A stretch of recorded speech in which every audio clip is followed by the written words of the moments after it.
Hola, ¿qué tal? Buen día. Bienvenidos al Congreso de Enseñanza del Diseño.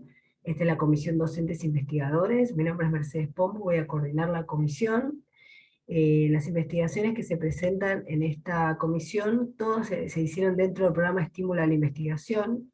El programa es de la Facultad de Diseño y Comunicación y nació en el año 2011 para estimular a los docentes y egresados a que investiguen y se interesen en esta actividad.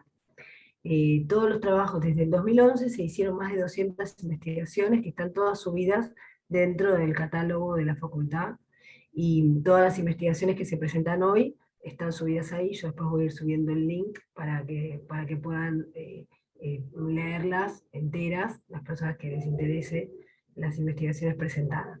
La idea sería que tienen 10 minutos, 12 minutos para presentar el trabajo, y si tenemos tiempo después, hacemos como un espacio para preguntas o para reflexiones o para hablar entre nosotros sobre los trabajos presentados. Así que, bueno, si les parece, podemos arrancar. Mariana Pelliza, ¿querés arrancar vos?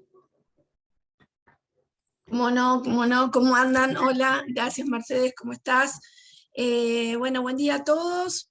Yo empecé hace muy poquito en el programa, empecé con un proyecto áulico sobre mi materia, doy Comunicación de Moda 2, y la investigación fue justamente sobre el tema de la cátedra y cómo afrontarlo y cómo hacer que creciera en la cátedra la temática que es branding personal. Entonces, el proyecto áulico se basó en hacer un trabajo sobre los testimonios de los chicos que habían pasado por el proceso de branding personal. Entonces tomé los dichos de 11 alumnos, estudiantes de la cátedra, que ya habían pasado por el proceso. El proceso básicamente es como todo proceso de comunicación, que es un proceso de diagnóstico y después un proceso de planificación. Y bueno, y fue súper interesante trabajar sobre lo cualitativo, ¿no? Sobre lo que ellos decían del proceso más allá de lo que yo tenía pensado en mi cátedra, ¿no? Por eso me pareció interesante desde ese lugar. Y salieron cosas como qué pasó con el autoconocimiento, ¿no? A qué los chicos que se dieron cuenta con ese autoconocimiento. Básicamente en la etapa de diagnóstico ellos trabajan sobre distintas técnicas de autoconocimiento, que por un lado hacen una autobiografía, después realizan un FODA, realizan un Ikigai, que es una técnica japonesa de autoconocimiento que se basa en la búsqueda del propósito. Después también realizan un mapa de públicos, y ahí se ve en el mapa de públicos el tema relacional, no solo el autoconocimiento en sí mismo, sino también el tema relacional. Y también realizan entrevistas sobre la percepción que los otros tienen sobre su persona. Y ahí noté varias cosas interesantes, ¿no? Con respecto a la mirada del otro. Ahí en la investigación profundicé bastante sobre eso. La percepción que tienen los otros obviamente impacta mucho en esta cuestión especular. Y bueno, y eso fue muy interesante porque en algunos casos pudieron ver que lo que piensan ellos se ve especulado en el otro, y en otros casos encontraron nuevos puntos ciegos. Eso es otro punto interesante, los puntos ciegos que uno no tiene en cuenta. Así que trabajé el concepto de puntos ciegos de Goleman. Y una de las cosas que también se vio en el proceso es el tema de la autoconfianza a raíz de todos estos ejercicios. Así que luego que pasan todo este proceso de diagnóstico pueden afrontar una planificación donde el mapeo de públicos lo que ven es en qué estado está hoy su carrera, si se han planteado el propósito, una misión, una visión, si este propósito que se plantean puede llegar a dejar una huella, si su perfil va a tener o tiene por lo menos pensado, estructurado alguna cuestión diferencial frente a otros en un mundo donde se plantea que la diferencia es muy difícil de encontrar. Entonces, también me encontré en los testimonios que les era bastante difícil pensar sobre ellos mismos. En general, durante toda la carrera, los estudiantes piensan sobre materias donde piensan sobre productos o sobre empresas, pero no piensan en el branding personal como una idea, una estrategia a diseñar. Entonces, bueno, eso también es interesante porque al principio los descoloca ese tema de pensar en ellos mismos, luego les gusta la idea y finalmente quedan muy contentos con haberlo hecho antes de terminar la carrera, porque en general son chicos que están o en última parte de segundo o de tercero y son materias generales de producción o comunicación, son terciarios. Hay algunos licenciados en diseño de indumentaria que están también en sus últimos años. Entonces es un periodo muy estratégico para hacer un trabajo de branding personal, que luego terminan con una planificación, y en esta planificación se establecen obviamente, como toda planificación, los objetivos, las estrategias, y trabajan sobre las piezas, y esto también les resulta súper interesante porque plasman todo lo que pensaron en el proceso de autoconocimiento en un LinkedIn, en un Behance, en un portfolio online, en un portfolio offline. Entonces son todas piezas que demuestran toda esa preparación que tuvieron en el proceso. Algunas cosas para concluir que tienen que ver con todo lo que se propone en el proyecto áulico. Uno, la importancia del autoconocimiento, la importancia de revisar el tema de las percepciones y cómo nos impactan, y un punto interesante que es el tema de la gestión emocional, que fue muchas veces olvidada en el aula y que hoy se retoma por suerte, y eso también se trabajó mucho y los estudiantes también lo plasman en sus testimonios, y bueno, todo eso sirve para que salgan mucho más fortalecidos al final del cuatrimestre. Así que bueno, eso es un poco lo de la dimensión emocional, es como el cierre del proyecto áulico. Bueno, les agradezco mucho. Muchas gracias, Mariana. De Muy nada. interesante. Algo que no dije con respecto al programa de estímulo es que está dividido en 3 categorías, con lo cual los trabajos pueden ser o proyecto áulico, como el caso de Mariana, o puede ser exploración de agenda profesional, que son trabajos más ligados al campo profesional, o la investigación disciplinar que uno conoce. Así que bueno, en el caso de Mariana era un proyecto áulico. Muchas gracias. Gracias. Seguimos entonces con Marina Seisi.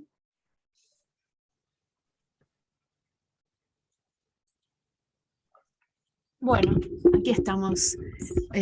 Bueno, se escucha bien, se ve bien, ¿no? Perfecto. Bueno, yo soy Marina Seisi, soy docente de diversas materias en la Universidad de Palermo, van cambiando cuatrimestre a cuatrimestre, pero mayormente me tocan 2 materias, que una es diseño de producción audiovisual 1 y otra se llama producción audiovisual 2.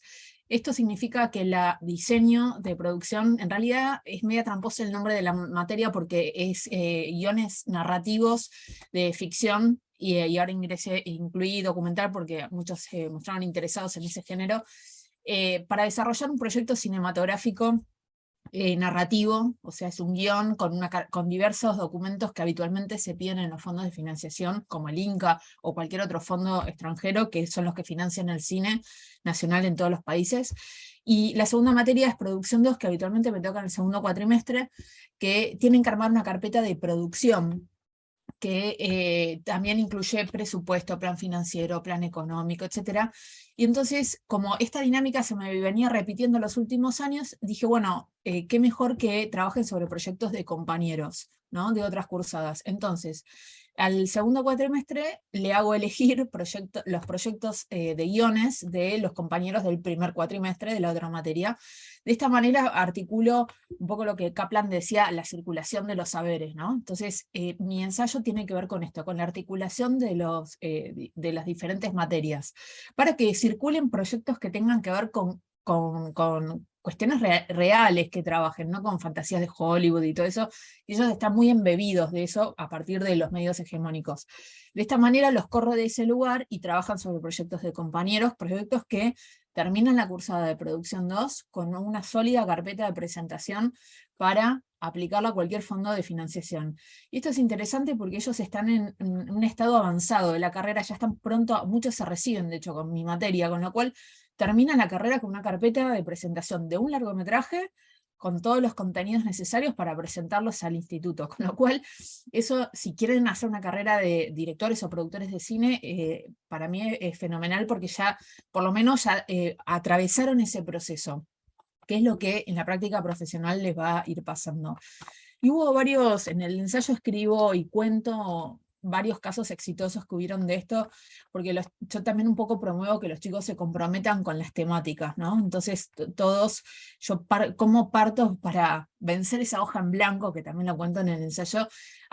Utilizo ya en la primera clase diferentes dispositivos, ¿no? Con una estrategia de elegir, o algunas cursadas elijo fotos, digamos, de fotógrafos profesionales, en otra cursada uso poemas, en otra canciones, en otra un cuadro, digamos, ¿no? Una escultura, y a partir de ese elemento artístico tienen que empezar a escribir el guión.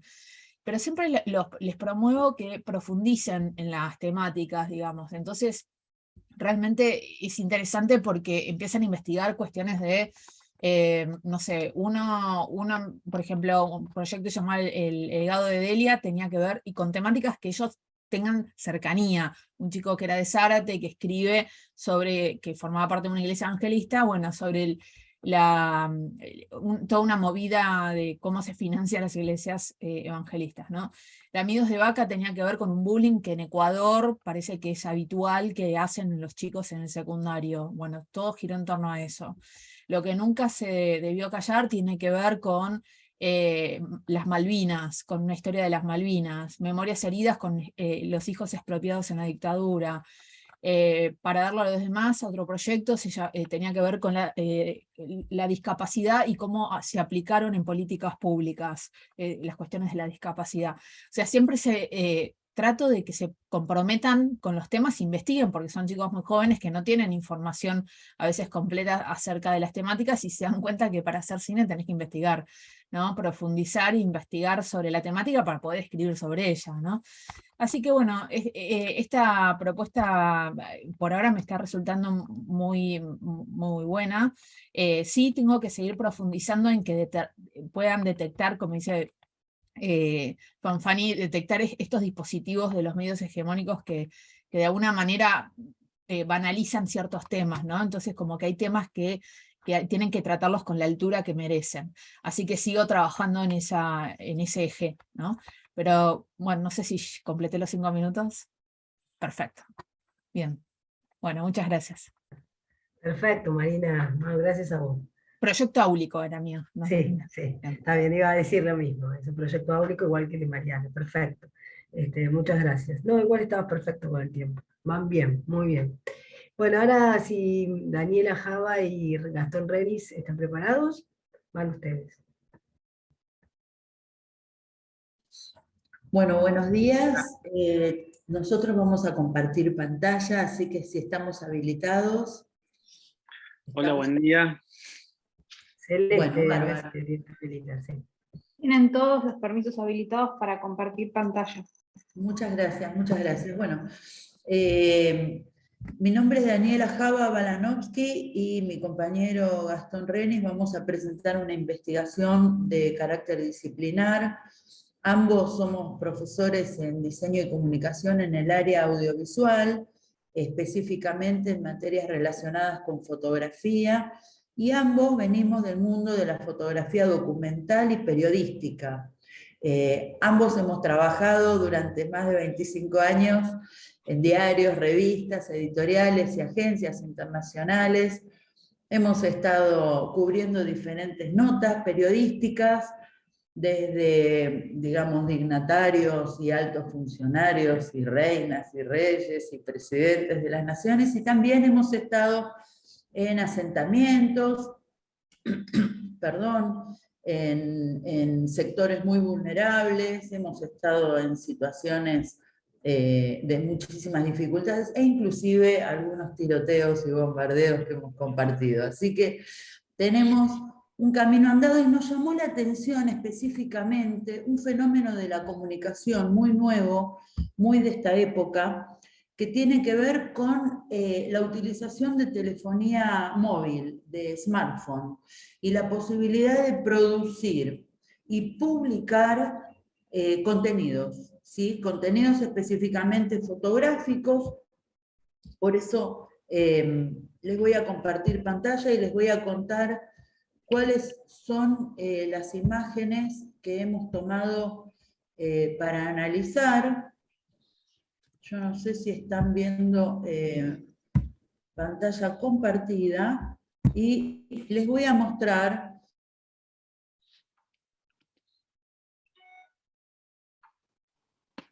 Son dos imágenes que hicimos un estudio de caso, ¿sí? Bueno, el mouse está un poco rebelde abajo, ¿sí? Hay dos imágenes.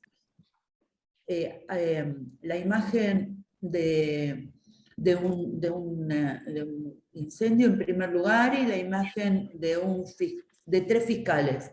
De la segunda imagen les va a hablar el brillante reportero gráfico Gastón Renis y profesor de la universidad. Yo me voy a focalizar en esta primera imagen. ¿Me siguen escuchando? Perfecto. Sí, perfecto. Perfecto. Bueno, yo tengo congelada la imagen, pero si ustedes ven y escuchan, perfecto. Bueno, esta imagen pertenece a un reportero gráfico premiado, muchas veces premiado en la Argentina, Pepe Mateos. Para esta investigación hicimos una entrevista. Pepe tiene una larguísima trayectoria como reportero gráfico. Tomamos una serie de 18 fotos. Esta particularmente es muy significativa dentro de la serie. Es una foto que realizó este reportero gráfico en la zona de Guernica, en el año 2020, cuando fue desalojado un predio en la provincia de Buenos Aires, ¿sí? Luego de 3 días de ardua tarea, de viajar hasta la localidad de Guernica, de charlar con la gente, de interiorizarse del tema, realizó una serie y hemos tomado un análisis en 2 categorías de imagen, ¿no? Un análisis objetivo de la imagen y un análisis subjetivo de la imagen, tomando en cuenta publicaciones de agencias internacionales como Associated Press que han propuesto estas categorías de análisis, donde vemos diversos elementos, desde lo más objetivo, lo observable, lo fenomenológico, lo que es indiscutible, ¿sí? Acá tenemos una imagen horizontal, color, con una diferenciación de figura fondo o foco diferenciado, también es un contraluz. Bueno, los elementos objetivos que están a la vista, ¿no es cierto? Estos elementos objetivos, observables, que tienen una evidencia clara, dan cuenta de un lenguaje visual, y ese lenguaje visual le da protagonismo a las personas, a la pobreza, a la destrucción eventualmente, tal vez hasta de un país, ¿no es cierto? Vemos una metáfora posible en esta imagen, y en segundo lugar, gente, personas, no se identifica si son policías, si son gendarmes, si son personas del asentamiento, son seres humanos que han padecido esta realidad. Y finalmente, posiblemente, un sol que intenta asomar, pero que sigue obstruido detrás de una nube de humo. Esta imagen tiene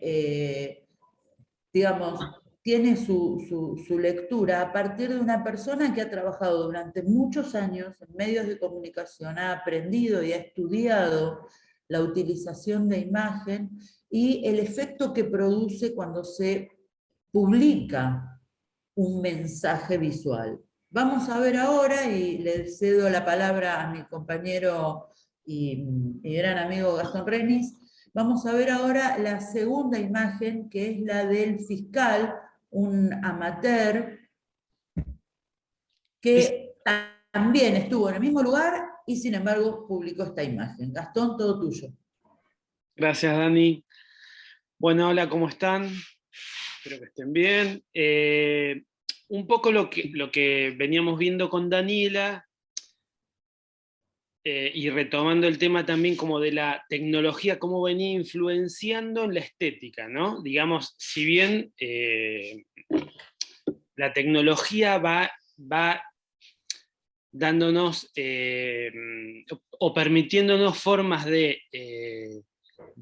construir las imágenes y los relatos, lo que pasó con la tecnología touch es que empezó a ser como media abierta y general para toda la gente, ¿no? O para la gran masa, digamos. Pero justamente con eso empezó a haber como una sobresaturación de imágenes y empezó a surgir como una nueva estética, y una nueva estética que decimos y retomamos lo que dijo la profe en la exposición anterior, esta cuestión muy banalizada también, ¿no? De ciertos temas, que a su vez retroalimenta los medios de comunicación, porque esta foto fue usada en muchos medios de comunicación y fue incluso mucho más usada que imágenes, digamos, como las que había hecho Pepe, que llevó un trabajo que, además de haber un desarrollo profesional, digamos, de muchos años, cuando hablamos, yo creo que Pepe debe tener, por los años que lo conocemos, 25, 30 años tranquilamente de trabajo profesional. Y hay todo un trabajo de conciencia crítica, de visión, de análisis, de conocimiento previo, también un poco retomando lo que hablaba la profe de cine, de esto de investigar, de saber, de poder interactuar con la gente. Del otro lado se presenta esta cuestión de lo efímero y lo banal de las imágenes selfies en la telefonía celular. Entonces encontramos como que en estas imágenes se cruzaban y chocaban todas estas cuestiones, ¿no? Digamos, un hecho absolutamente dramático, que es la miseria, la pobreza, la violencia,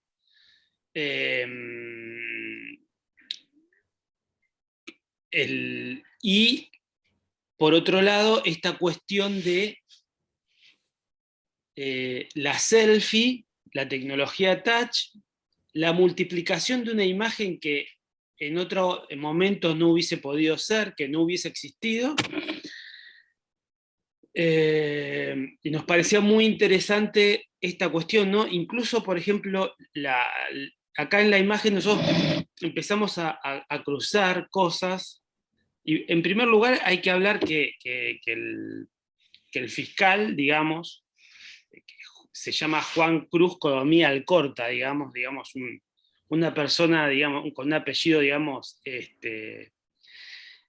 seguramente que está en el libro azul, digamos, ¿no? Muy tradicional, del Poder Judicial, blanco, bien vestido, de ojos claros, con una luz hermosa, ¿no? De amanecer, digamos, sabemos, los fotógrafos sabemos que la mejor luz es al amanecer o al atardecer.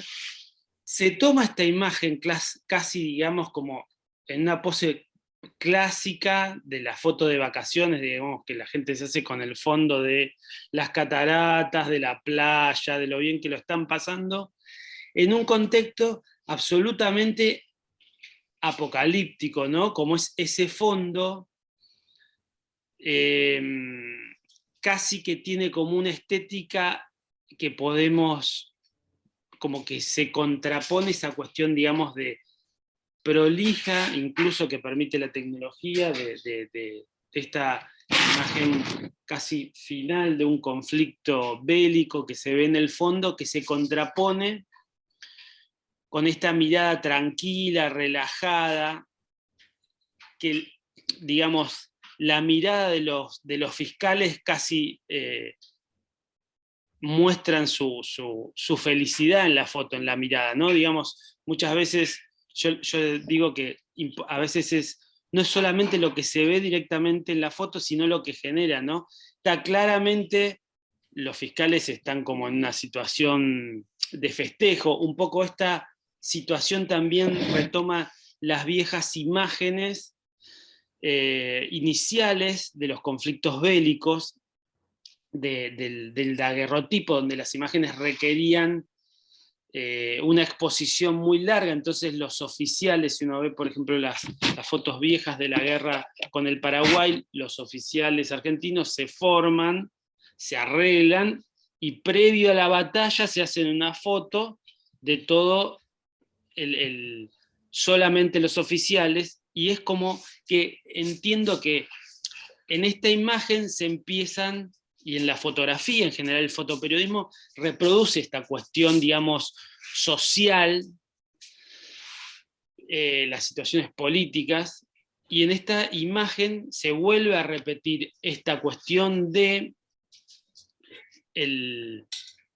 esta vez en cambio de haber oficiales del ejército, la represión está en manos del Poder Judicial, y esta vez en cambio de ofrecer, digamos, una imagen como más robusta, más firme, más dura, que era la que pretendían mostrar, por ejemplo, en los militares en el siglo XIX, esta vez las imágenes son como mucho más, se muestran relajados, se muestran lindos, con buena tranquilidad, transmitiendo como cierta paz, pero esta vez aparecen en una situación absolutamente caótica, llena de humo, estas columnas de humo y de fuego del fondo, que aunque, digamos, no estén absolutamente bien resueltas en términos técnicos, en términos fotográficos, logran sí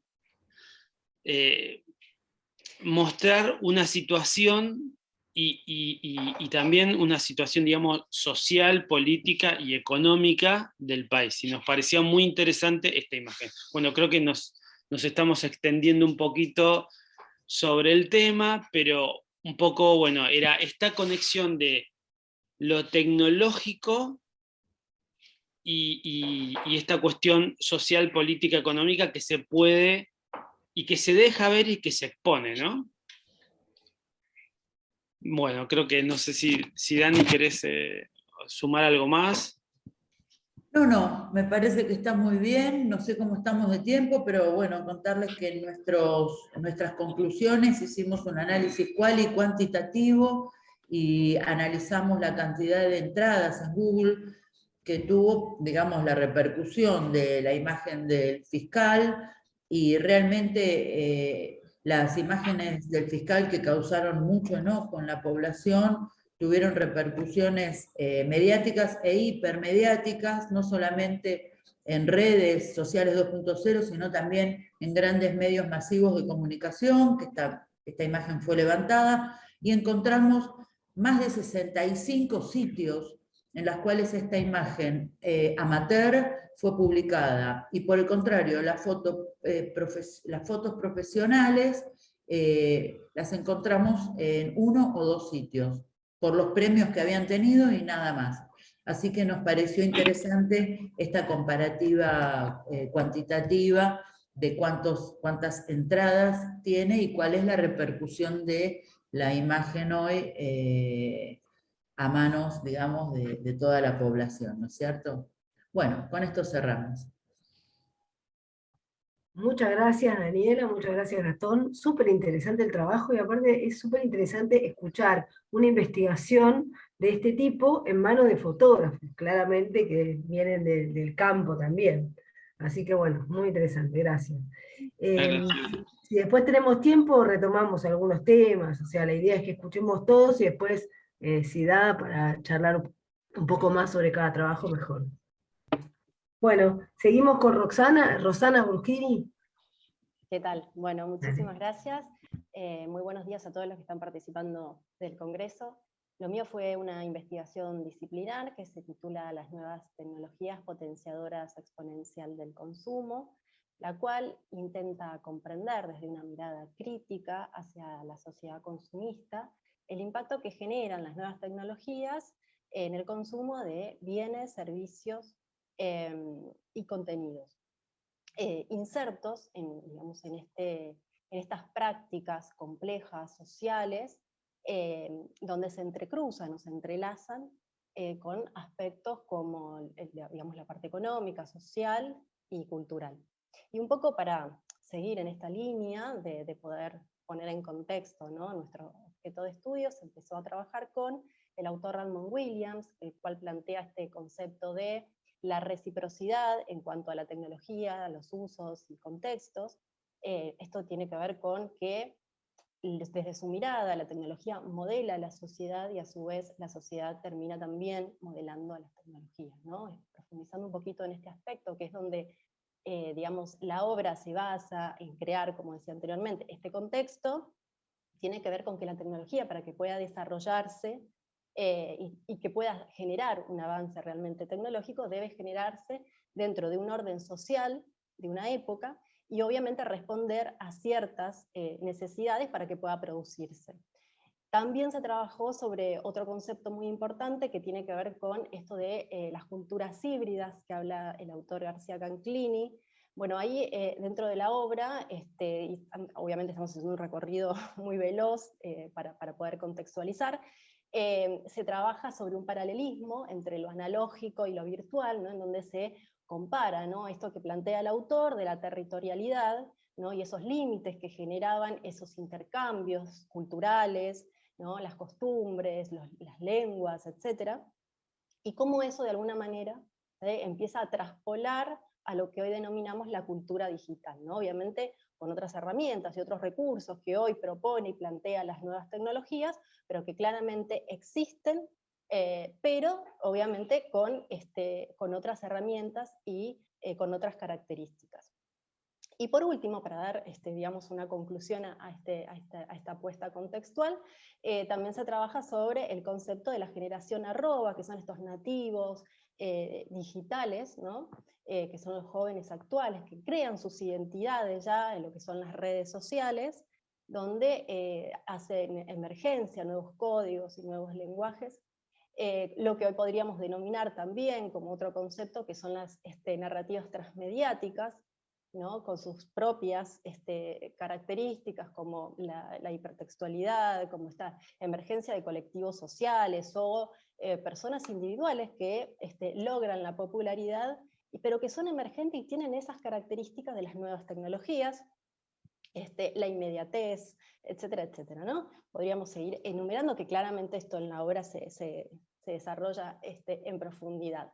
Esto es lo que nos pone en un contexto de poder entender que claramente, debido a todas estas influencias, hoy estamos frente a nuevas costumbres, nuevas formas de relacionarnos, nuevas formas de consumir, claramente, contenidos, bienes y servicios, como decía en un principio, y nos hace pensar, nos hace analizar que a la hora de consumo, claramente está muy influenciado por una comunicación desarrollada, obviamente, estratégicamente, basada en mensajes persuasivos, en mensajes donde se apelan a la emoción, con el fin obviamente de poder generar una acción predeterminada, ¿no?, por empresas, por entidades, que buscan una determinada acción por parte del consumidor, ¿no?, desde un clic, desde una suscripción, desde una compra, desde una lectura, desde un compartir o dejar un mensaje. Esto nos lleva también a trabajar, ¿no?, en lo que es el avance de esta investigación, sobre otro autor que trabaja sobre esta temática, ¿no?, de desarrollar este perfil del consumidor, que se llama Bauman, en una de sus obras, La modernidad líquida, donde habla, ¿no?, sobre una representación social como fábrica de consumidores. Y acá la investigación vuelve a hacer este paralelismo entre lo online y lo offline, para lo cual se toma a los centros comerciales, ¿no?, como un punto de análisis y de interpretación de este perfil, en donde se llega a la conclusión de que claramente son actividades individuales, ¿no?, que se realizan en un total y absoluto aislamiento, en donde estos centros comerciales o shoppings, como le decimos acá en Argentina, están estratégicamente diagramados, desarrollados y diseñados para que el consumidor haga un cierto recorrido y pueda concluir en la tan esperada compra. Como dice el autor, es una vida tallada absolutamente por la seducción, donde uno busca todo el tiempo poder satisfacer un deseo que cada vez va a ir increyendo más. Obviamente esto es, digamos, una realidad creada, ¿no? O sea, es un montaje del cual se espera una cierta actitud o un cierto comportamiento. Esto también, si lo traspolamos nuevamente a lo virtual, no solamente que nos encontramos con características muy similares, sino que además encontramos que estas características, dadas por la absoluta experiencia, ¿no?, de que el consumidor desea llevar a cabo esa experiencia, se ven exacerbadas a su máxima expresión, ¿no? Básicamente porque nosotros tenemos con la virtualidad la posibilidad de estar conectados 24 horas desde el dispositivo que nos quede más cómodo, donde ya no tenemos que hacer una espera, ¿no?, de que abra una librería, o que abra un shopping, o que abra un X lugar o un cine para poder ir a consumir cierto contenido, ¿no? Tenemos la disponibilidad, digamos, a nuestro servicio. Y esto genera ciertas actitudes, como decía en un principio, que están viéndose cada vez más incrementadas, como por ejemplo la pérdida parcial de la razón o del razonamiento hacia ciertas acciones, debido a que esta estimulación basada en la persuasión cada vez es más influyente, donde de hecho se estudia, y ya se sigue estudiando, pero ya se sabe que cuando un consumidor no realiza una determinada acción en un determinado tiempo, claramente esa acción ya no se va a realizar. Se sigue observando que hay esta cuestión de consumir en aislamiento. De hecho, los dispositivos móviles, como la tablet o los celulares, generan esta situación. Uno puede estar en un contexto y claramente puede estar en una situación totalmente individual, donde pierde contacto con su entorno. Y bueno, para trabajar un poquito este concepto, se trabajó con informes de diversos neurólogos en donde plantean resultados obtenidos a partir de la observación en el proceso de la pandemia sobre la exposición a las pantallas, ¿no? Especialmente en los jóvenes de diferentes edades. Entonces, a grandes rasgos, obviamente, como les decía, en la obra está muy detallado, se puede observar que en los niños más pequeños hay un retraso en el lenguaje, hay una complicación en cuanto al rendimiento académico, y aparece algo muy interesante que tiene que ver con una situación de adicción, una conducta adictiva hacia ciertos entretenimientos, como por ejemplo pueden ser los videojuegos, pero que también están presentes en otras actividades o en otras acciones, pero claramente mucho más fuerte en los videojuegos. Es decir, que hacia donde se dirige la sociedad del consumo es una sociedad que claramente ya presenta rasgos en donde la adicción, la falta parcial, digamos así, de razonamiento a ciertas acciones van delimitando lo que algunos autores llaman la sociedad más pura en cuanto a la sociedad de consumo, ¿no? Y más imaginada. O sea, nunca nos hubiésemos podido poner a pensar que una sociedad podría llegar a tener ciertas actitudes frente a una acción de consumo. Para trabajar todo esto desde el punto de vista metodológico, tomé 10 muestras relacionadas a profesionales que trabajan en el área de comunicación, en sus diferentes áreas también, pero que se enfocan en las nuevas tecnologías, donde obviamente se los indagó sobre su pensamiento profesional, acerca de cómo influye, ¿no?, esta experiencia sobre el consumo de contenidos, bienes y servicios, para poder clasificar y para poder armar de alguna manera o reconstruir este perfil del consumidor. Bueno, muy interesante, fue un poco lo que les fui narrando, ¿no?, porque sirvió como base para también complementar los autores trabajados.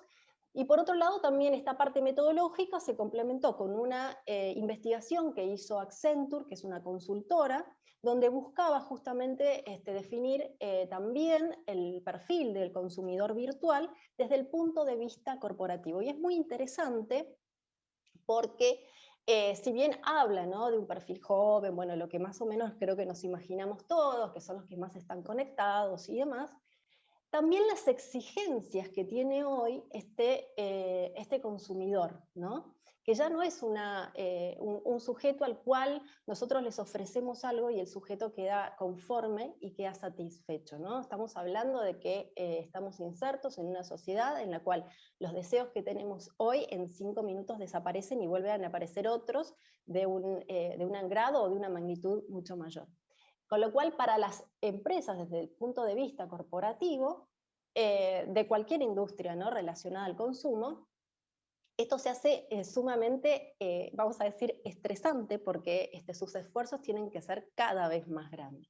Así que bueno, yo los invito a también, como decía Mercedes en un comienzo, a leer la obra. Creo que ya me pasé con el tiempo, no sé, pero bueno, para no extenderme demasiado, y obviamente abierta a cualquier consulta, y agradecerles por su tiempo y por su escucha. Muchas gracias, Rosana. Sí, no importa, está perfecto el tiempo. Así que pues somos pocos, así que tenemos tiempo, no hay problema.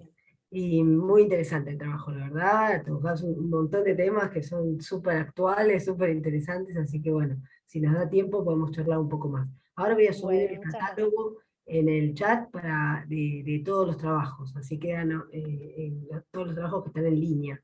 Así que bueno, perfecto. Si te parece, Lorena, seguís vos y después Marcelo, y ya estamos.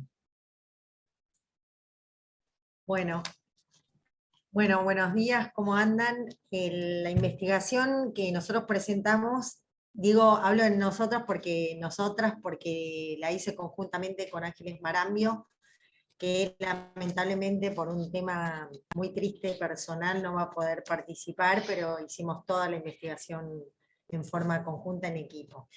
Yo soy docente de materias, y Ángeles también, Ángeles de Relaciones Públicas 4 y yo de Relaciones Públicas 1.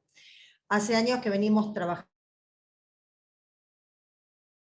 sobre el análisis de series, la representación de los medios de la comunicación política, eso en los últimos años, y particularmente esta investigación disciplinar que hemos llevado a cabo se titula La representación del rol de la mujer y la maternidad en las series Borgen y Designated Survivor, pero la versión coreana. Lo que nosotras notamos, ahora en la que estamos trabajando, profundiza la perspectiva de género, pero la que estamos presentando ahora, principalmente una de las hipótesis con las que hemos trabajado es que en ambas series los medios de comunicación son representados como instituciones fundamentales para la construcción simbólica del rol de la mujer y la maternidad. Y lo que a nosotras nos pareció muy interesante es que esa representación que se hace en ambas series de la mujer y el rol de la maternidad, obviamente va en sociales que tiene cada una de las sociedades a las que representan. O sea, la danesa en el caso de Borgen y la coreana en el caso de Designated Survivor, la versión coreana. Y en este sentido, en ambos casos nos pareció interesante que si bien hay diferencias, hay cosas que tienen en común. Por ejemplo, en el caso de las mujeres, cuando se las representa en los medios, principalmente se destaca más aspectos que tienen que ver con su vida personal y no tanto con su posicionamiento político. En este sentido, siendo que en el caso de la serie danesa, Birgit, que es la protagonista, es la primer ministro, en muchos de esos casos sí se hace foco en estos aspectos más de índole personal, no tanto en su modalidad de gestión. Si bien también se representa todo lo que tiene que ver con cómo es el manejo del poder, que eso es algo muy interesante, porque todo el tiempo se la posiciona en un lugar de tener que demostrar que tiene capacidad de gestión y de negociar el poder, por ejemplo, en un caso particular bélico que tiene que negociar con una autoridad, un líder árabe, que imagínense, con la cultura que viene muy tradicional, donde el rol de la mujer es totalmente secundario, del poder con un hombre que tiene una visión determinada de la mujer. Entonces, en este sentido, debe lograr ella invisibilizar que es mujer para poder estar a la misma altura de negociación con el hombre. Bueno, y eso es muy significativo, siendo que, digamos, en la serie danesa, todo lo que tiene que ver con los avances en lo que refiere a igualdad de oportunidades en relación a la mujer, está representado como una operación de mayor avance a nivel social que la serie coreana, que es mucho más tradicional. En el caso también de la serie coreana, lo que nos pareció muy interesante es que todo lo que tiene que ver con relaciones, obviamente, fuera del matrimonio, amoríos, lo que fuere, está totalmente descalificado, a tal punto que la esposa del presidente tuvo un problema de violencia de género con su expareja, y eso se trata de acallar, que no lo sepa nadie, en virtud de que eso podría afectar la imagen pública del presidente, siendo que él se casó con una componen. Entonces, en este sentido, bueno, hay una diferencia en la sociedad representada, y justamente, más que hablar de la violencia de género a la que su mujer había sido sometida, se destaca el hecho de que ella tuvo un hijo con esa persona en el matrimonio previo, y eso podría llegar a afectar la imagen pública del presidente, porque todo el mundo consideraba que era su hijo cuando en realidad no lo era. Entonces, ahí también es interesante cómo los medios destacan más ese aspecto de que no es el hijo del presidente, por sobre que la mujer había dejado a su anterior pareja por un tema de violencia de género. Y en el caso de Borgen, particularmente, los medios son más que nada representados como garantes de los derechos de los ciudadanos, y quienes otorgan visibilidad a problemáticas sociales como la inmigración informal, como los derechos de, digamos, el matrimonio igualitario, y en este sentido, justamente, y también, por ejemplo, la ley de cupo de género, donde se problematiza, a modo de ejemplo, que en los directorios de las empresas tiene que haber por lo menos un X porcentaje de mujeres, un 20%. Entonces, en este sentido, se problematiza esta idea de si el cupo garantiza la igualdad de oportunidades, en el sentido que puede haber más mujeres que estén capacitadas, y el restringir a un cupo puede hacer que otras no necesariamente pasen a formar parte de ese cupo, de ese directorio, o si es mejor que si hay varias mujeres que superan ese cupo puedan incorporarse y tomar esa gestión. O también problematiza si es que hay mujeres que no tienen las habilidades para esos cargos, y por cumplir con el cupo se va a poner a personas que no tienen las competencias necesarias para el cargo. Entonces, es interesante que, si bien uno observa que en la serie danesa se representan estos avances en lo que es la representación de la mujer, hay ciertas cuestiones que todavía no quedan como, abordadas desde un abordaje más, perdón, valga la redundancia, más patriarcal. Y también lo que nos pareció muy interesante es que justamente en relación a las mujeres se representa como una mujer fatal, ¿no? En cierto sentido sensual, autosuficiente, inteligente, en el caso de la serie de Borgen, y por ahí más a una mujer que secunda a su marido, que no es desafiante, sino que en realidad tiene una visión más conservadora de la conformación de una pareja y de la familia, en el caso de la serie de Designated Survivor, la serie coreana. Entonces, nos parece también, en relación al otro tema muy importante que se aborda, es el tema de la sexualidad.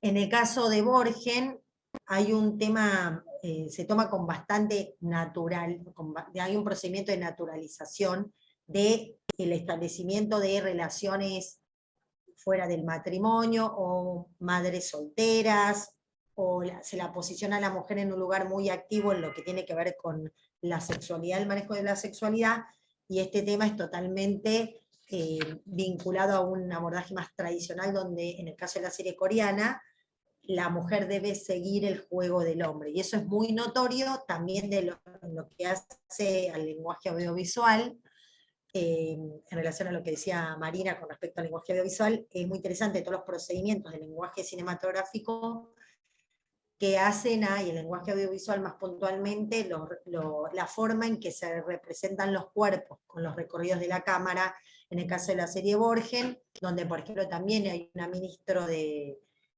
Economía, que ella, bueno, es una mujer muy sensual, pero todo el tiempo en los medios se representa que llegó a su cargo por haber sido previamente una mujer que fue modelo publicitaria de ropa interior. Y en este sentido, todo el tiempo la cámara recorre su cuerpo destacando su sex appeal, lo que motiva la conducta abusiva en muchos casos de los hombres, y se explica a partir de esa relación. Con lo cual, es interesante que ella después tiene que renunciar a su cargo por una cuestión, por un lado, de haber mentido con respecto a su currículum en relación a para poder tener igualdad de oportunidades que los hombres, y por eso es echada del cargo, pero en los medios destacan todo el tiempo que ella llegó a su cargo por la sensualidad que tiene esa mujer.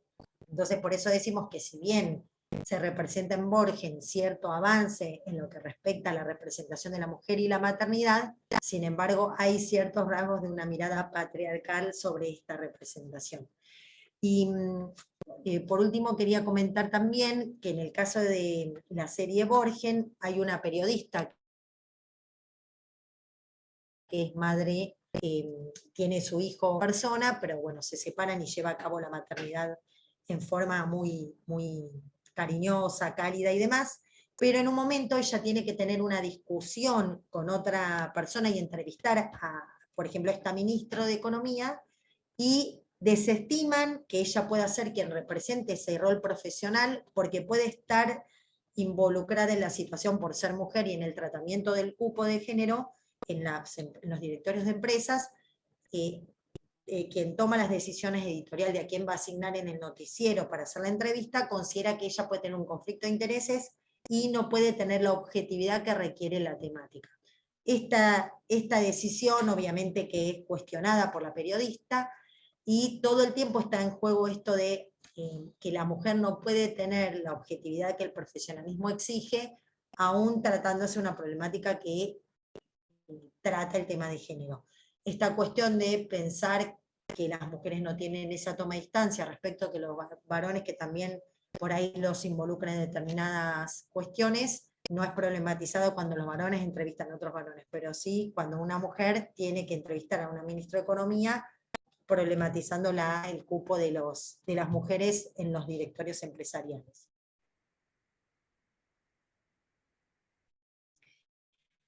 Y por último, esta misma de una empresa muy importante danesa, y en un momento, en la entrevista que ahí también ella le realiza, este empresario le dice, bueno, hoy aprendiste mucho sobre aviones que desconocías, y le da una palmadita y se retira. Entonces ahí es interesante que hay un ejemplo de mansplaining, donde justamente se descalifica a la mujer como que estos conocimientos técnicos vinculados al mundo de la navegación o la aeronavegación son más de la masculinidad y no de la feminidad. Entonces, si bien a nosotros nos pareció muy interesante que Borgen, que es una serie que se representa más como con una mirada más de perspectiva de género, o vinculada más también a estas cuestiones vinculadas a lo que tiene que ver con el rol de la mujer, la maternidad en forma más, si se quiere, progresista, igual de todas maneras tiene muchas operaciones de sentido vinculadas a una mirada más patriarcal. Bueno, eso es todo, lo mismo que les agradezco que nos hayan escuchado. Me parecieron muy interesantes las ponencias que presentaron cada uno de ustedes, así que bueno, me parece que este espacio nos permite también intercambiar ideas, o por ahí, ¿no?, entre todos, y ver, bueno, tal autor que a uno no puede resonar y decir esto te sirve para tu investigación, o ustedes que nos digan a nosotras, pero me pareció muy interesante todos los trabajos que están desarrollando, así que bueno, les agradezco la escucha. Gracias, Lore. Muy interesante el trabajo de ellas, porque aparte lo que hace es tocar un montón de temas vinculados con género, con maternidad, y sale a la luz a través de esta serie un montón de temáticas interesantísimas. Bueno, y nos queda Marcelo Lali. Hola, ¿qué tal? ¿Cómo están? Buen día. Buen día. ¿Qué tal? Bueno, ¿empiezo? Dale. Bárbaro. Bueno, entonces voy a compartir pantalla, me voy a poner acá el relojito. Bueno, ¿qué tal? Bueno, mi nombre es Marcelo Lali, yo soy docente de la Facultad de Diseño y Comunicación de la Universidad de Palermo, formo parte del programa de estímulo para la investigación que coordina Mercedes. Voy a presentar un proyecto de investigación disciplinar que fue trabajado durante la segunda mitad del 2021 y bueno, se denomina el vampirismo femenino en el cine.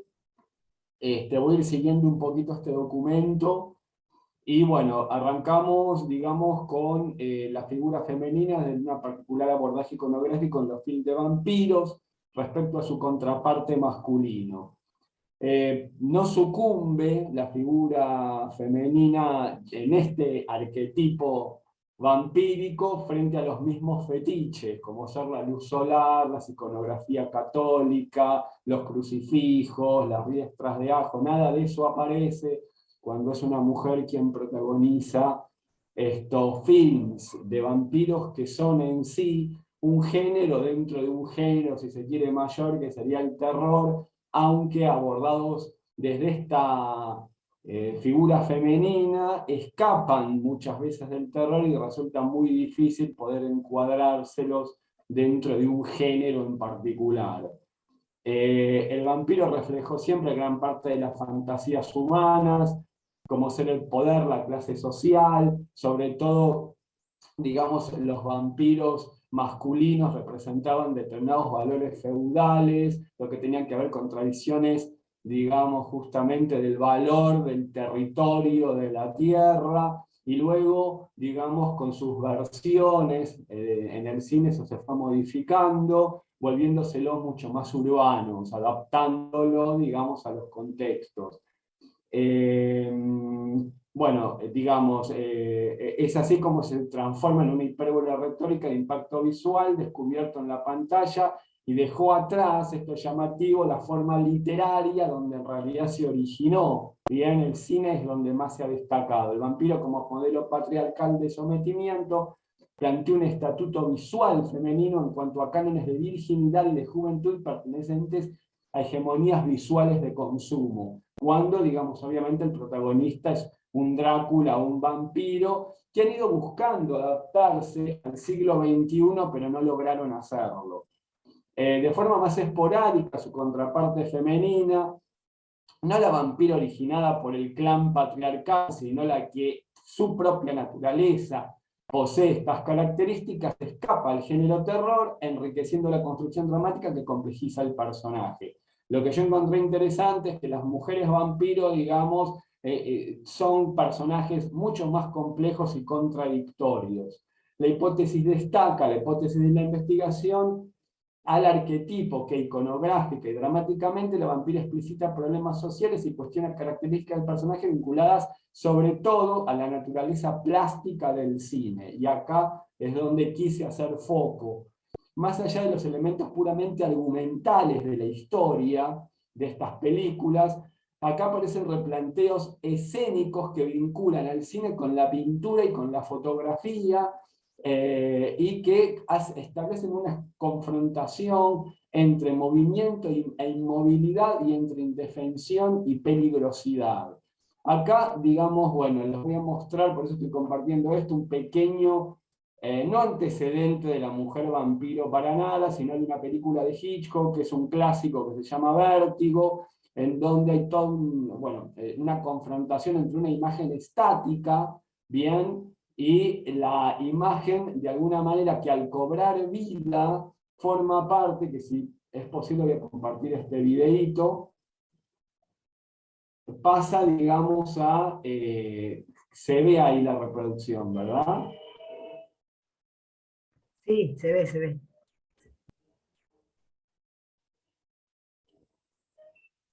Bueno, simplemente como para, de alguna manera, ver cómo al cobrar movimiento una imagen que de alguna manera tiene que ver con lo quieto, lo fijo, lo que ya no puede, digamos, volver a la vida, es utilizada en este caso por el director para traumar al protagonista y marcar el punto de inflexión más importante de este largometraje, pero no, la idea no es ahondar aquí.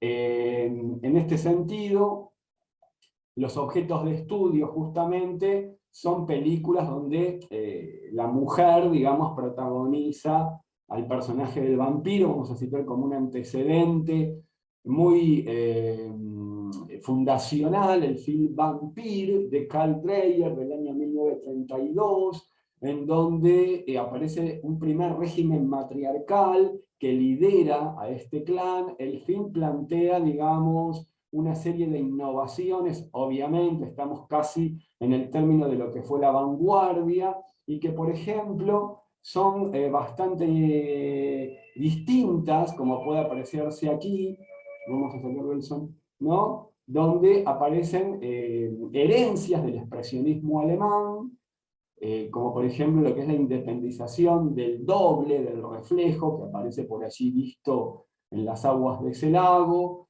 Luego aparece todo un trabajo, digamos, con, voy a pasar un poquito más rápido, con el uso de la sombra, ¿bien?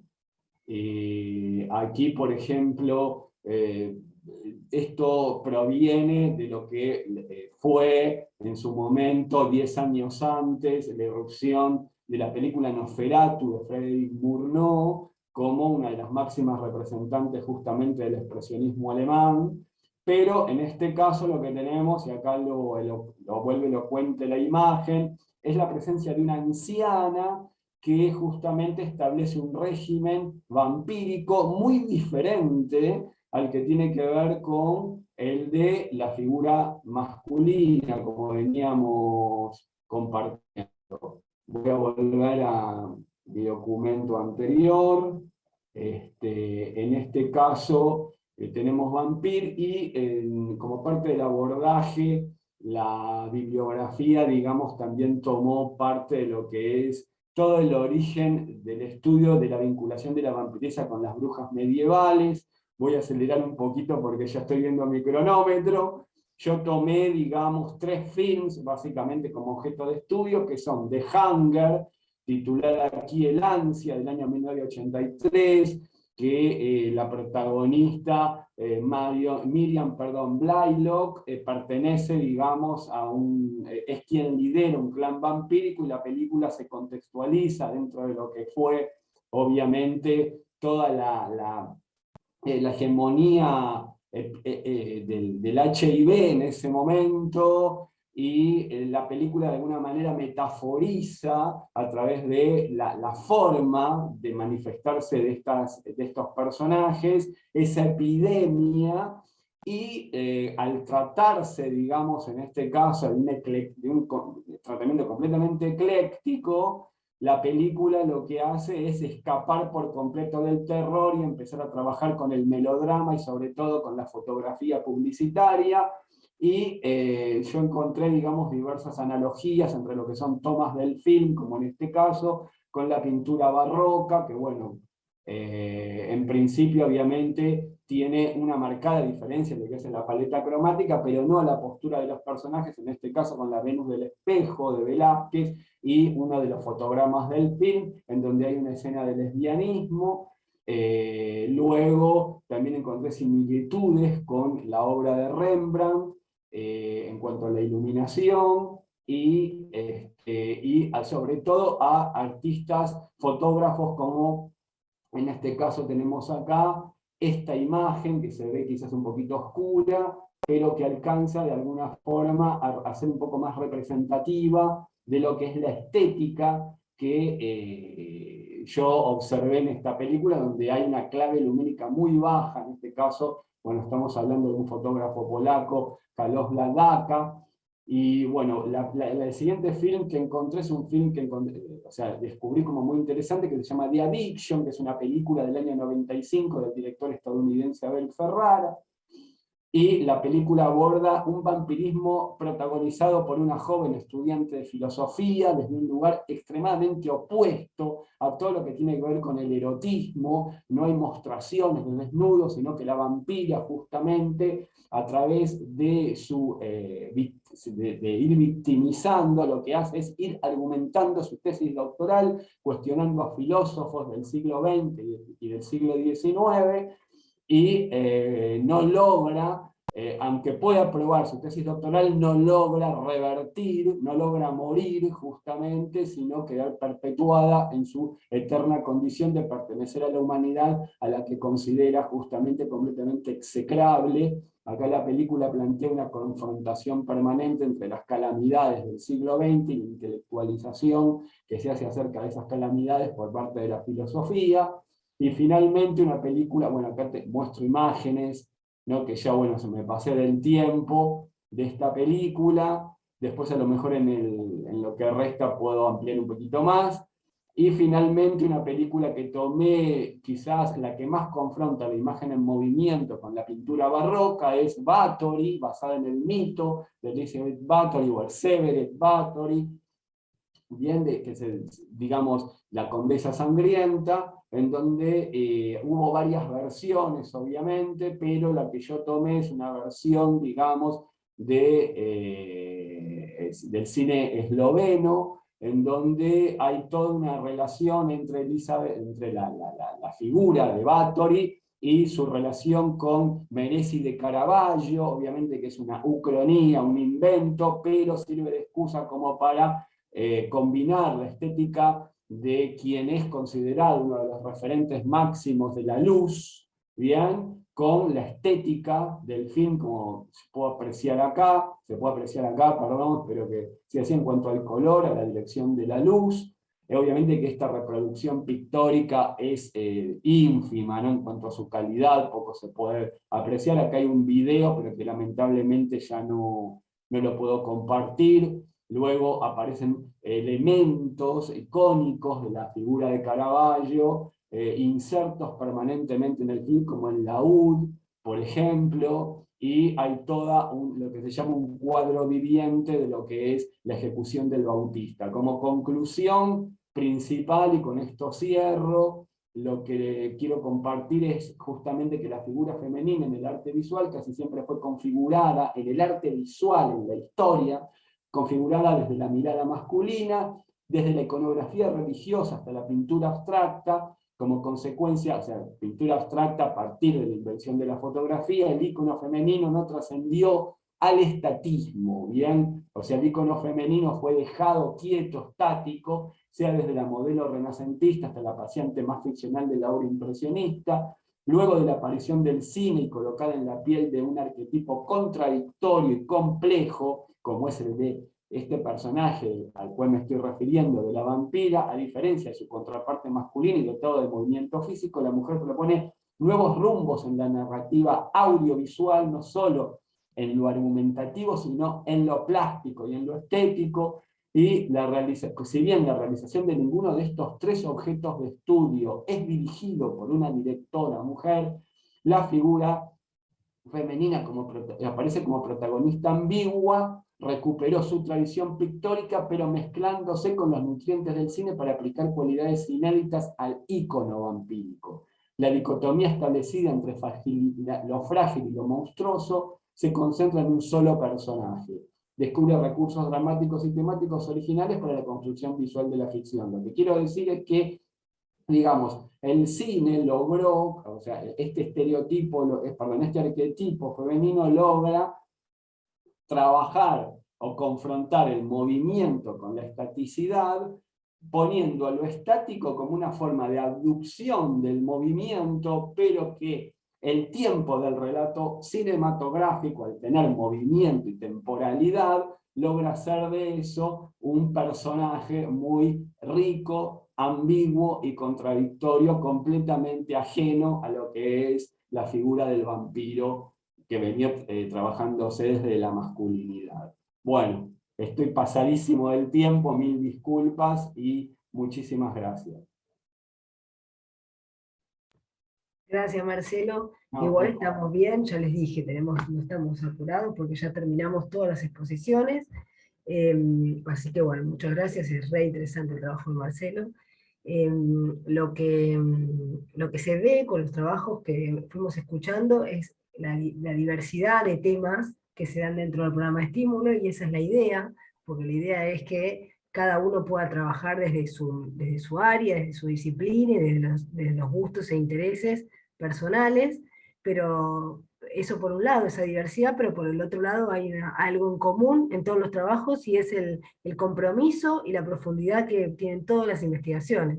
Con lo cual, bueno, eso me parece súper loable e interesante para todos nosotros de escuchar.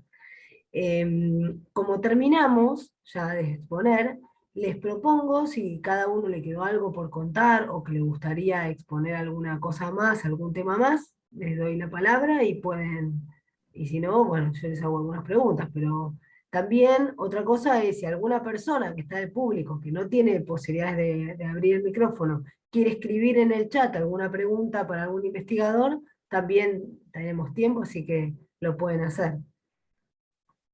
No sé si alguien quiere abrir el micrófono.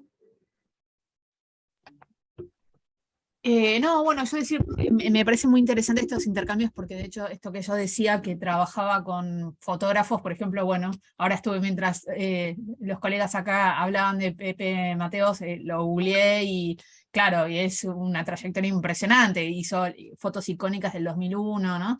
Entonces, bueno, pues, el próximo fotógrafo podría ser él, porque me gusta trabajar también con fotógrafos latinoamericanos, y fotógrafas también mujeres también, así que bueno, buenísimo.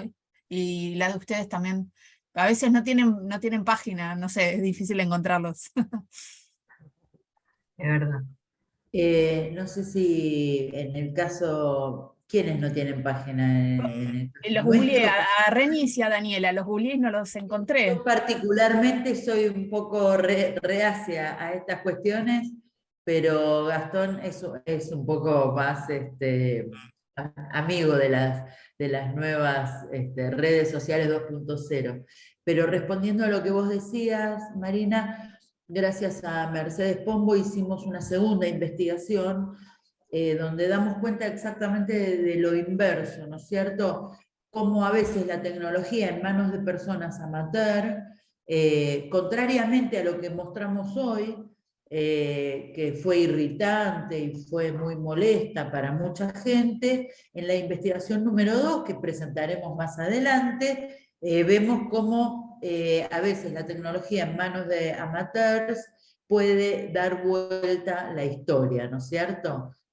Puntualmente lo investigamos en el caso del asesinato en Estados Unidos, perdón, de Floyd. No, de Floyd digo. El asesinato en Estados Unidos de Floyd, donde el video en manos de un adolescente termina recibiendo el premio WordPress por haber cambiado la historia. Así que, bueno, brevemente. Buenísimo. Bien. Una cosa que yo quería preguntarles a ustedes, justo a Gastón y Daniel, hablando del trabajo, de lo que están haciendo y todo, es el tema de cuál es el punto para ustedes que hace que una fotografía pase a ser profesional. ¿Cuándo una fotografía puede estar enmarcada dentro de lo que decías vos, de la cantidad de sitios que aparecen? ¿Y qué lo hace? ¿Qué es lo que lleva a que sea profesional? Gastón. Bueno. Bueno, más allá de la profesionalidad, por ahí tenga que ver con la capacidad de que sea su oficio y su forma de trabajo y de subsistencia, ¿no? Me parece que lo profesional, pero me parece como determinante en sí, que tiene que ver con la capacidad y la formación general para poder, primero, poder ver una situación, digamos, poderla analizar, tener la capacidad, digamos, de conciencia crítica, tener un conocimiento previo de la situación, o o tener las herramientas de análisis para poder interpretar primero eso que está pasando y después la capacidad de sintetizarla en imágenes, ¿no? O en una imagen, teniendo en cuenta también dónde se va a publicar o dónde son las posibilidades de publicación, ¿no? Por eso también estamos en una situación donde, digamos, el periodismo está en crisis, digamos, porque, digamos, básicamente las grandes corporaciones se hicieron cargo de los medios de comunicación y, digamos, y lo que eran periodismo, digamos, interpretamos que la búsqueda de transmitir la información, de contar historias reales, ahora se encubre y se utiliza, digamos, para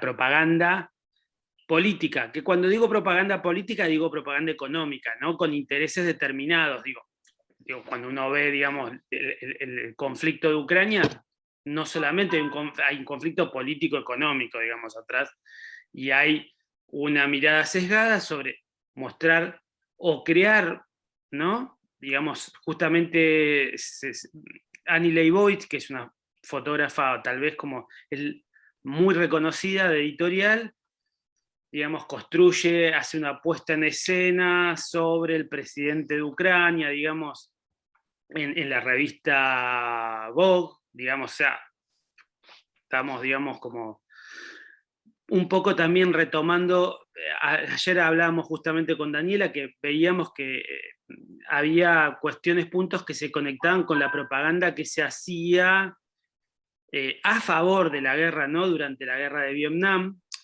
pero tal vez con otro momento histórico donde había cierta libertad de prensa que hoy no existe, ¿no?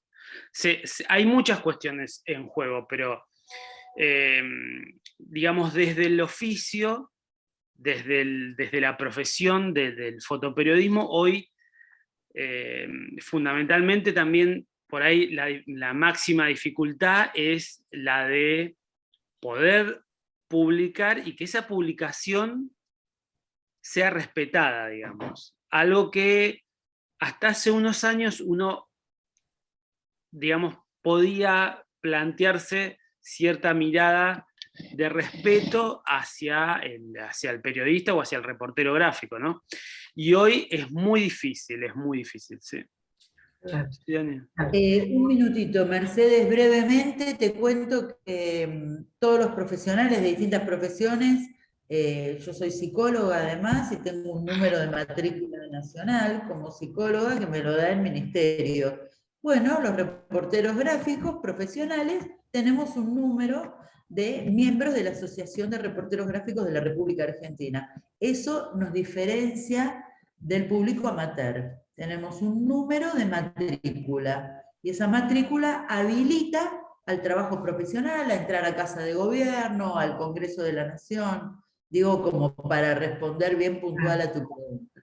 Claro, claro, sí, sí, porque es un tema, nada, yo se lo preguntaba porque el tema de lo técnico y lo estético ya es como que se diluyó, porque hoy con todas las cámaras que hay, con todas las posibilidades de herramientas fotográficas que existen, ya es otra cosa, va por otro lado, está bueno, buenísimo, bueno, muchas gracias. Rosana, ¿querías hablar? Sí, quería agregar, bueno, que no me daba el tiempo para comentarlos, pero aprovecho ahora para compartírselos.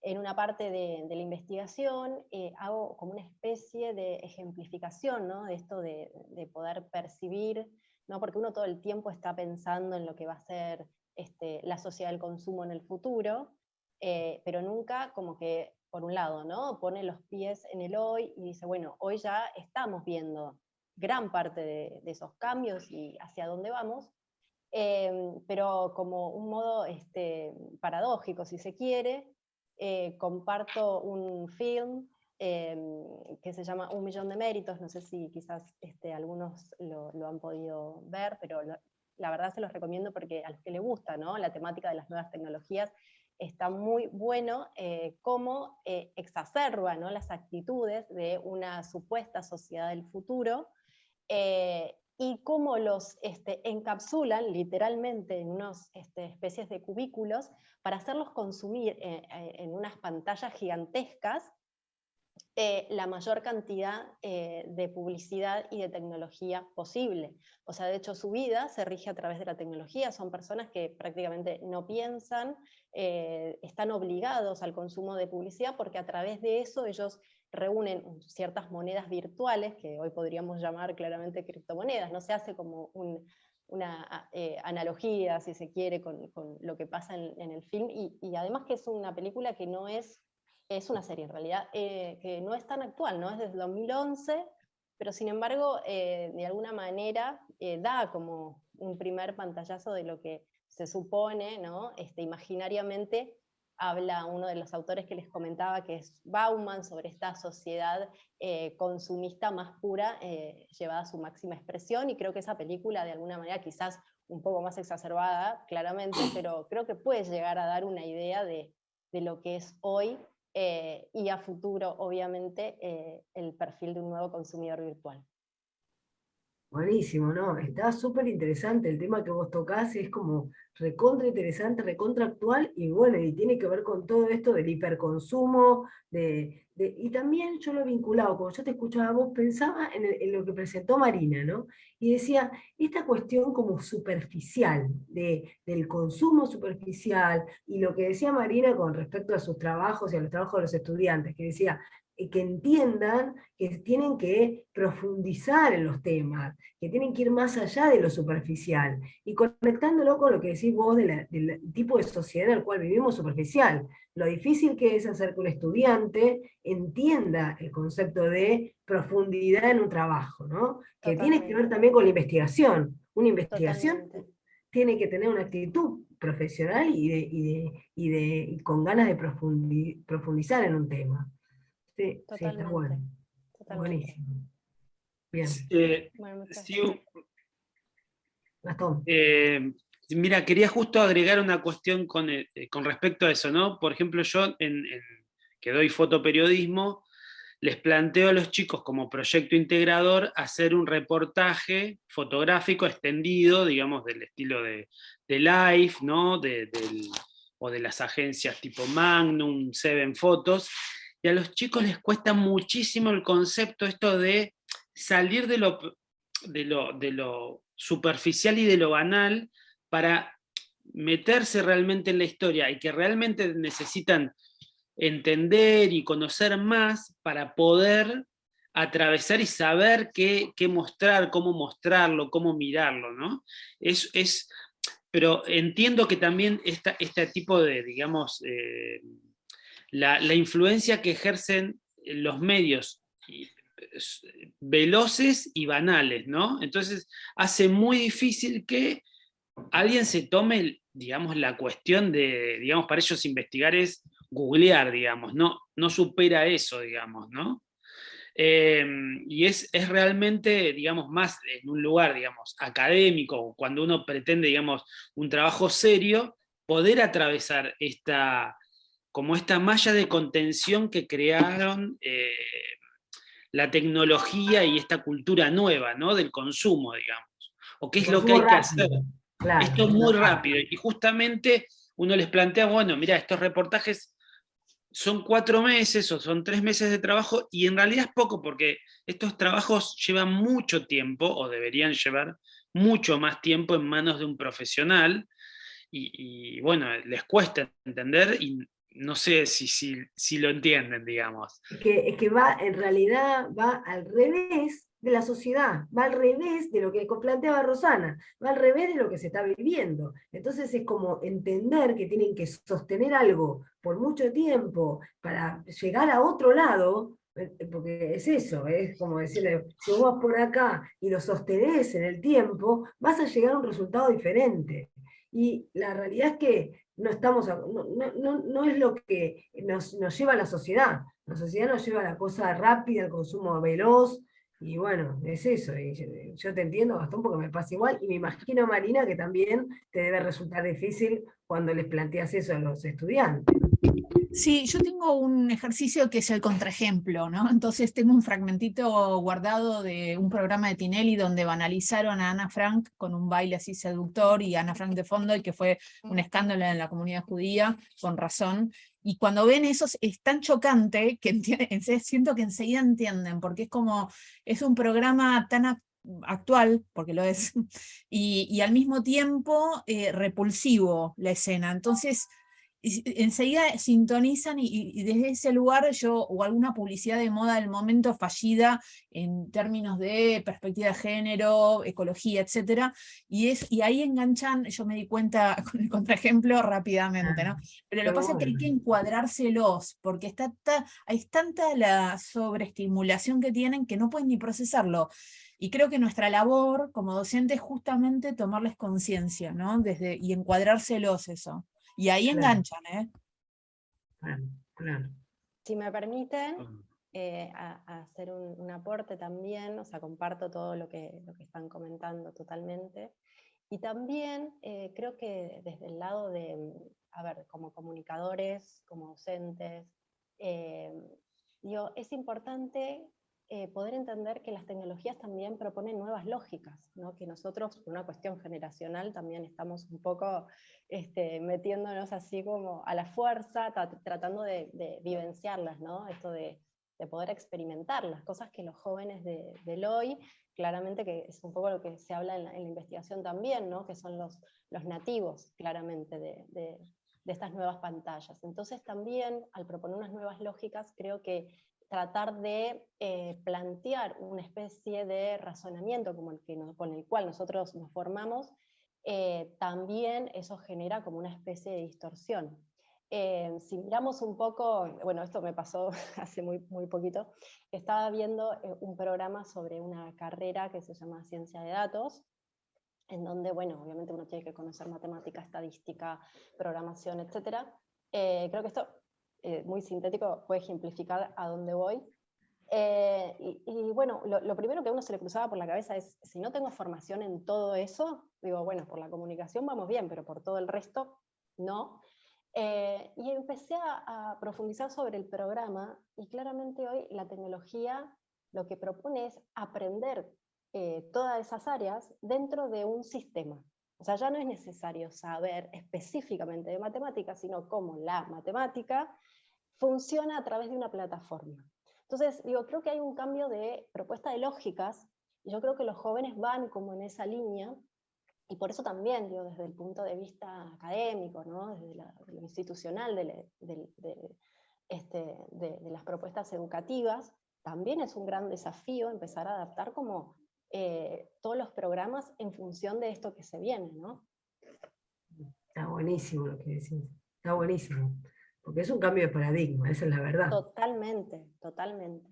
De hecho, bueno, yo claramente no pertenezco a esta generación actual de jóvenes, y es algo que voy a empezar a estudiar ahora, y bueno, lo primero que dije, no sé si voy a poder estudiar matemática, estadística y todo esto para poder ingresar a hacer esa carrera. Pero después, claro, dije, es literalmente, como dice Mercedes, un cambio de paradigma. O sea, ya la matemática no es tan esencial por sí misma, sino entender cómo la matemática funciona a través de una plataforma. O sea, hay que aprender la plataforma, básicamente.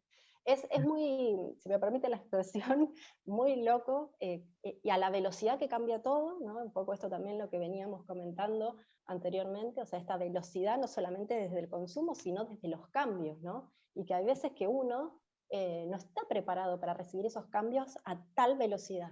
Y es como que nos pasa por encima, ¿no? Y a esto si le sumamos el universo de las cripto, el universo de los NFT, el universo del metaverso, todo esto que ya está, y que uno cree que, bueno, es algo que va a aparecer dentro de, no sé, 50 años, y que ya lo estamos empezando a vivir, ¿no? Así que bueno, un cambio muy abrupto, y nosotros estamos en el medio. Y entonces es como muy difícil desestructurar y volver a armarse, volver a entenderlo, ¿no? Totalmente, totalmente. Buenísimo, sí, muy bien. Claro, un tema muy interesante, por lo Sí, menos para mí. Súper interesante. Buenísimo. Bueno, muchas gracias. No, por favor. Y Marcelo, ¿querés hacer algún comentario sobre tu trabajo que quedó ahí como todo rápido? Sobre todo me parece que el tema de los nuevos rumbos estéticos de la mujer que planteaste, como que quedaron al final y podés darle como un cierre mejor si querés. Bueno, en realidad, digamos, lo que planteo es, dentro de lo que son los géneros cinematográficos, que hay pequeñas hendiduras que utilizan elementos de esos géneros, pero que, digamos, justamente escapan y que cuando, en este caso, frente a una figura tan patriarcal como fue la del vampiro dominante, una cosa tan claramente representativa de un orden, no sé, heteropatriarcal encima, porque, digamos, uno puede decir, bueno, la danza de los vampiros de Polanski de la década del 60, claramente hace un tipo de humor que no hace más que confirmar la cuestión patriarcal, porque justamente la comicidad que tiene la película es que Drácula es homosexual, y eso genera humor. Entonces es como que estás de alguna forma utilizando eso para poniendo una distancia con algo que sería ridículo. O sea, está ridiculizando a Drácula poniendo un Drácula gay, ¿no? Y entonces hay pequeñas hendiduras que en su momento aparecen de manera tangencial, que revierten, invierten los arquetipos, y es ahí en donde no solo aparece como una posibilidad de género, sino que tiene consecuencias estéticas. Y una de esas consecuencias estéticas que yo encontré es que en casi todas las películas que observé de mujeres que son vampiros, que no son las que pertenecen al séquito de Drácula, sino que justamente son las protagonistas, no solo plantean una complejidad del personaje, sino una complejidad estética que tiene que ver con un revisionismo por parte del cine, como una suerte de reflexión que hace el cine sobre todas las artes visuales que le antecedieron, sobre todo la pintura y la fotografía. Entonces yo lo que fui notando es que, por ejemplo, yo estaba haciendo una comparación entre la película El Ansia uno la ve, o por lo menos dice, bueno, una película de vampiros, de culto. Sin embargo, en la película aparecen un montón de elementos que, más que con la pintura, creo que tienen que, o sea, no creo, o sea, vi que tienen que ver con la fotografía. La fotografía en la película está utilizada como un código en donde, justamente hablando de la inmediatez, aparece el elemento de la Polaroid. No es casual que todos los que son fotografiados por Polaroid son quienes van a morir o ya están muertos, estableciendo justamente un código, y que las instantáneas también sucumben justamente porque son las imágenes fotográficas que no logran perpetuarse. Luego, en otras películas, como las que mencioné, encuentro que la protagonista se enfrenta con imágenes que fueron, digamos, parte de un registro anterior a su realidad. Entonces aparece, qué sé yo, los documentales acerca del Holocausto, de la guerra de Vietnam, del genocidio armenio, de lo que tiene que ver, digamos, con, bueno, con las masacres en masa, frente a la cual la protagonista se revela a través de su vampirismo. Entonces me parece que eso en ningún momento apareció en las películas de vampiro masculinas.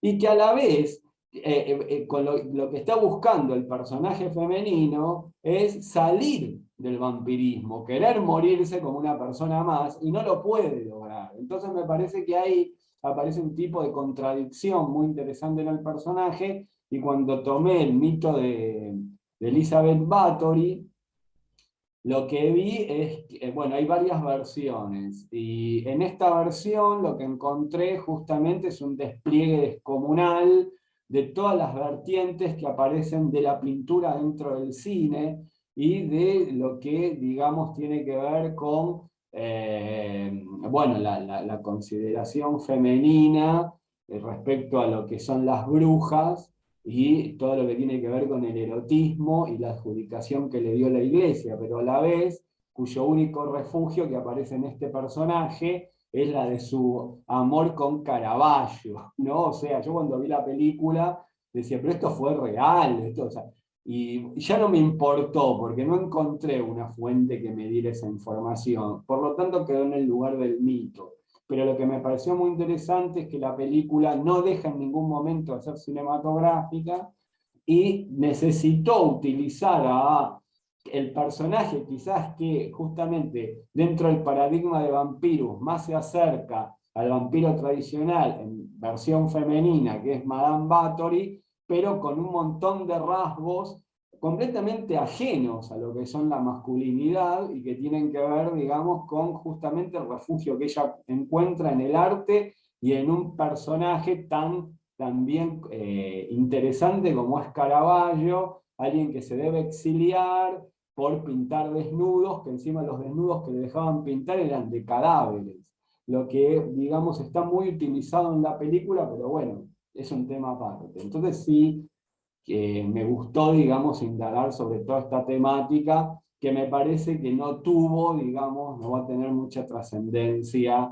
no va a tener sagas este tipo de películas de vampiros femeninas, porque el terror está completamente sacado, ¿no?, del vampirismo y está más llevado a otros arquetipos, cosa que es lógico porque, bueno, los tiempos cambian.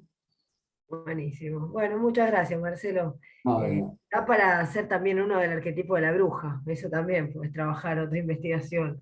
Con la No, justamente sí, o sea, el texto, uno de los textos que encontré, hay muchísimas similitudes entre las tres figuras que aparecen de la bruja, la vampira y la vacante, Ah, la mujer rebelde, el mito de la mujer rebelde. está Como bueno, está muy bueno. Bueno, bueno, buenísimo. gracias. No, por favor. No sé si Lore o Mariana querían hacer algún comentario que no vieron. Yo me Mariana. quedé pensando un poco en la presentación de Roxana, que está muy vinculada con la investigación que ella hice, y también con una nueva que estoy pensando sobre inteligencia lúdica, sobre todo con esto. Me anoté varias cosas, Roxana, después voy a chusmear tu investigación, porque bueno, muchos de las fuentes que estoy recopilando son benévolas con el juego, ¿no? Como actividad, pero visto desde el punto de vista de Roxana. Si bien puede ser funcional para las empresas y también para el mundo académico trabajar el juego, también es una herramienta de consumo, ¿no? Podría también criticarse desde el punto de vista de la industria cultural. Con lo cual, bueno, me imagino un contrapunto ahí en la investigación. Si bien estaba haciendo exploración disciplinar, bueno, ahí podría poner un contrapunto, porque en realidad casi todo lo que hay, incluso Accenture, que también tiene un informe sobre inteligencia lúdica, casi todo es benévolo, incluso algunos autores también muy benévolos sobre la gestión del cambio y el aprendizaje a través del juego. Pero también es cierto que una de las investigaciones que acabo de ver tiene 150 gamers, ¿no? Crece el mundo gamer en el mundo, y bueno, y lo que ello influye en las nuevas generaciones, ¿no? Esta nueva lógica que decía Roxana, que me anoté para pensar, que también tenemos que entenderla, los que no somos de esas generaciones, ¿no? Entonces, bueno, me quedó la cabeza como un bombo así, pensando todas las cosas que me disparó.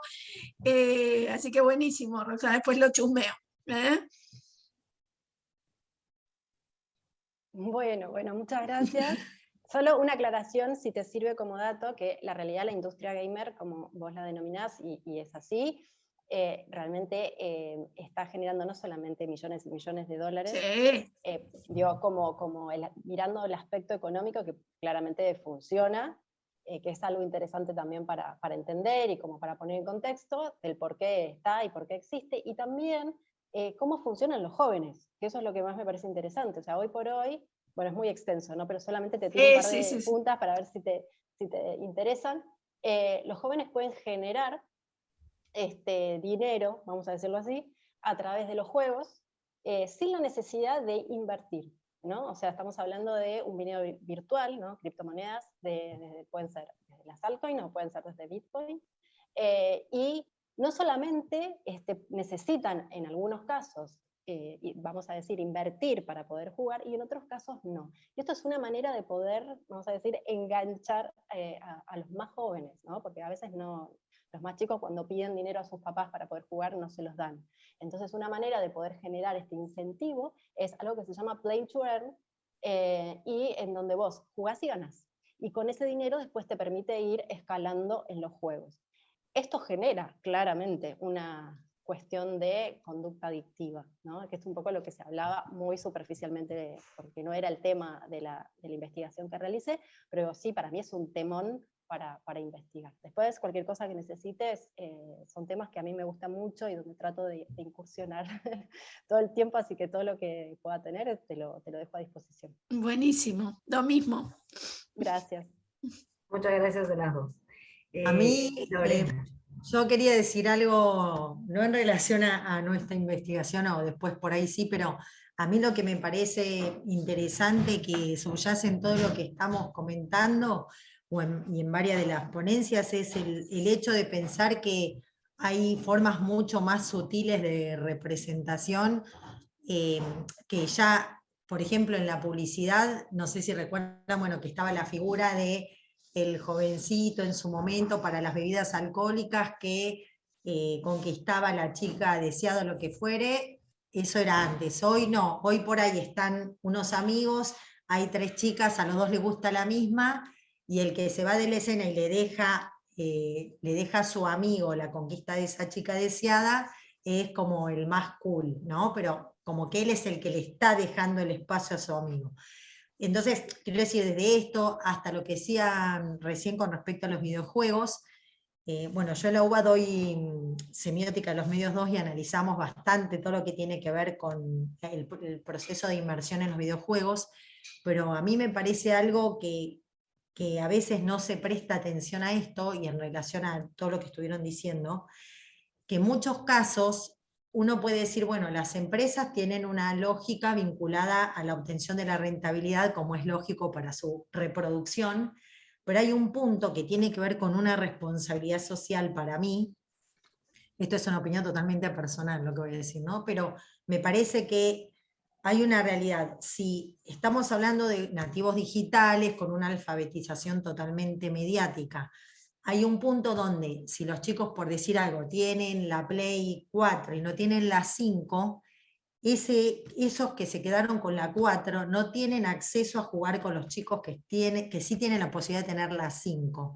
Y eso sí me parece algo totalmente bastante maquiavélico del diseño de los videojuegos, porque una cosa es, bueno, si uno quiere tener la 5 porque tiene mayor definición el FIFA, o que es un videojuego de fútbol o lo que fuera, ahí ya es otra cuestión que puede pagar por una sofisticación del juego. Ahora, que por pasar a una generación del videojuego, de la Play, perdón, posterior, se deje a los otros afuera y esa sociabilidad que se genera en ese espacio esté obturada, eso ya me parece de otra índole, ¿no? Entonces, muchas veces yo con los estudiantes converso sobre estas cuestiones, que también por ahí cuando damos, y ahí lo relaciono con las materias vinculadas a las relaciones públicas, también cuando hablamos de responsabilidad social, ese proceso de toma de decisión es algo totalmente que hace a qué valores tiene la compañía, cómo los materializa en si tiene una visión